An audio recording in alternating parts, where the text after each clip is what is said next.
오늘은 산하의 주역 시간입니다. 주역하니까 무슨 사주팔자 이야기하는 것 같은데 그런 건 아니고요. 이번 주 역사 이야기의 준말입니다. 안병천 PD와 함께 얘기 나눠보겠습니다. 안녕하세요. 네, 안녕하세요. 안병천 PD입니다. 오늘 어떤 이야기 준비하셨는지 궁금해요. 네, 오늘은 그 과거 인물 하나를 우리나라 현재 최대 화제 인물 하나와 빗대서 알아보고자 합니다. 1944년 3월 8일은 우리 역사 어둠의 독립군 장군 한 분이 징적을 개시한 날입니다. 그는 일본의 패망을 앞당긴 분이기 때문입니다. 근데 어느 정도로 패망을 앞당겼길래 이런 칭송을 받는 거예요? 이제 1944년 네네. 일본군 15군은 인도에서 버마, 중국을 잇는 보급로의 출발지라 할 수 있는 임팔 지역을 공격을 하려고 웅대한 계획을 세웁니다. 이게 임팔 공세인데요. 결과적으로 이 공세는 일본군 15군을 대차게 말아먹습니다. 실패의 원인은 이 무다구치 중장의 어록을 봐도 알 수 있습니다. 원래 보급품은 적의 것을 빼앗아 쓰는 것이다. 일단 말하니까 보통 뺏기면은 보통 영화 같은 거 보면 불태우고 그렇죠. 네, 못 쓰게 만들고 이러지 않나요? 이런 류의 계획이 일본 천황까지 보고가 됐어요. 일본 천황이 얘기해서 이게 실제 가능한 작전인가라고 되묻습니다. 그렇게 말도 안 되는 작전이었는데 이런 무모한 계획은 또 있었어요. 그 무모를 입증하는 말 한마디를 소개해드리면 일본인은 본디 채식을 해왔다. 진군할 때 풀을 먹으면서 진군하라. 풀을 뜯어 먹어라. 보통 이제 개풀 뜯어먹는 소리. 네, 맞습니다. 또 그런 말도 해요. 네. 포탄을 소나 말에 싣고 가다가 소와 말을 잡아 먹어라. 그러면 소 여물은 누가 싣고 가죠? 말 건초는 누가 싣고 가죠? 비합리적인 계획을 세웠고 약 9만 명을 털어넣은 거예요. 하지만 사람 믿음은 정말 무모한 게요. 이 공세 전에 그는 이렇게 얘기를 합니다. 군문에 몸 담은 지 언 30년. 이렇게까지 필승의 신념이 떠오르는 적은 없었소. 영국군은 약하니 반드시 퇴각할 겁니다. 보급 걱정? 그건 착각이에요. 근데 이런 무모한 모습 많이 보지 않았나요?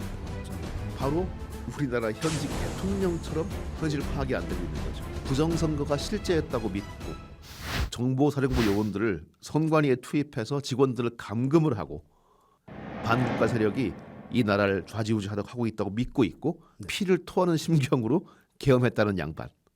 그 양반처럼 말이죠. 이분과 무다구치는 이외에도 공통점이 많습니다. 무다구치는 소련 땅에 전입해서 스파이도 했었어요. 그러니까 스파이 아무나 하는 거 아닙니다. 네네. 또 이 부하들을 잘 다뤄서 인망이 높았었습니다. 초급 장교 때는. 윤통이 무슨 대형 딱거로 불리면서 술자리를 막 주도하고 했던 것처럼 말이죠. 윤통 또한 수사 검사로는 꽤 이름이 높았었죠. 네. 그런데 이 고급 지휘관이 될수록 출세할수록 점점 숨어있던 그들의 진가가 나타납니다.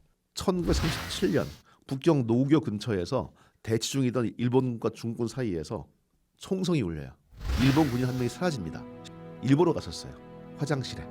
근데 없어지니까 실종이다 보고가 되고 그 당시 연대장이 이것은 중군 소행이다 라고 단언을 하면서 공격을 명령합니다. 무다구치를 했어요.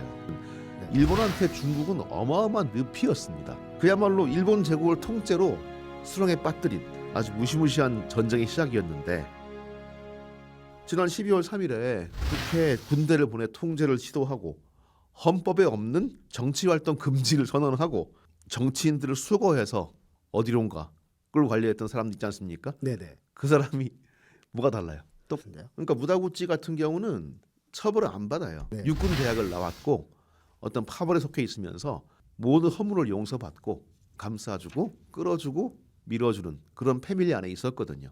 한국 검찰 패밀리처럼요. 그런데 문제는 그 파벌 속에서 인간들이 되게 무능해진다는 거죠. 일본군 15군 8만 5천 명 중에 5만 명이 전사하거나 굶어 죽는 동안 이 무다구치는 사령부 옆에 기생집 차려놓고 매일 술 먹었습니다. 이것도 막 떠오르는 느낌 아닌가요? 그러니까요. 언젠가 아사히 신문 보도에 해외 순방 중 대통령이 재벌 총수한테 폭탄주를 수십 잔 돌리는 바람에 막 오바이트를 했다는 얘기가 나왔거든요. 전쟁통에 자기 부하 5만 명 죽는 동안 술 퍼먹는 무다구치나 해외 순방 중에 기업인 데리고 가서 폭탄주 말아서 술 먹이는 대통령이나 그래서 큰 차이가 없는 거죠.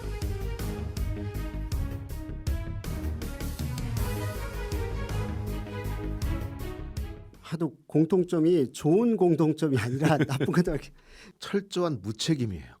부하들이 굶어 죽는 것을 보다 못한 일본군 사단장이 휘하 부대 사단장이 자기 부대를 빼버려요. 일본군 첫 항명이었습니다. 이 무다구치가 장군에게 칼을 보냅니다.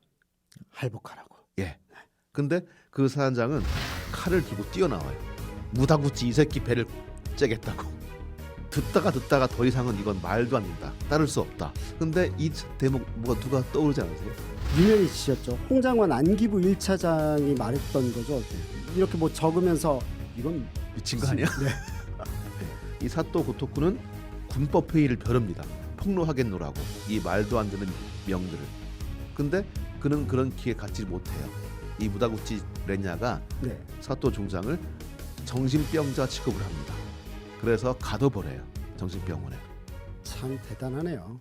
지난 헌법재판 때 윤통이 홍장원 차장 어떻게 대우했는지 기억하십니까? 뭐 어쨌든 뭐 인사에도 받지도 않고 뭐 거기다 예를 들어서 일단 신빙성이 없는 것처럼 증언 자체가 매번 바뀐다. 신빙성에 문제가 있다. 이런 식으로까지 몰아갔죠. 자기가 한 말을 깡그리 부인하고 심지어 탄핵 공작한다고 얘기했었죠. 네.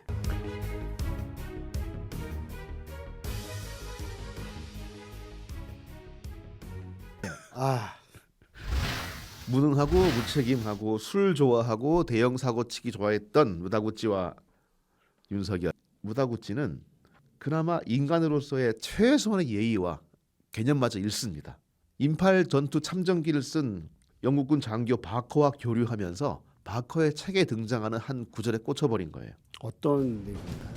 일본의 버마 방면군이 네. 공세를 중단하지 않았다면 우리는 큰 위기에 처했을 것이다.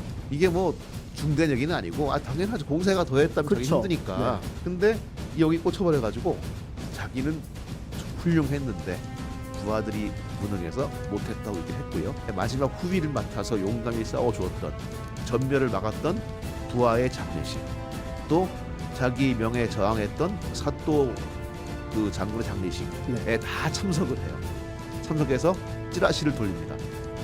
인팔 공세는 훌륭한 작전이었는데 부하들이 무능해서 못했어. 망쳤다. 마치 지금도 잘못은 인정하지도 않고 서부지법 폭도들을 석방하는 둥, 애국자라는 둥, 또 업무 정지된 주제에 국정 중심은 대통령실이라는 둥, 아주 개념 없는 망상 갖다가 시전하고 있는 대통령과 참 닮아 있지 않습니까?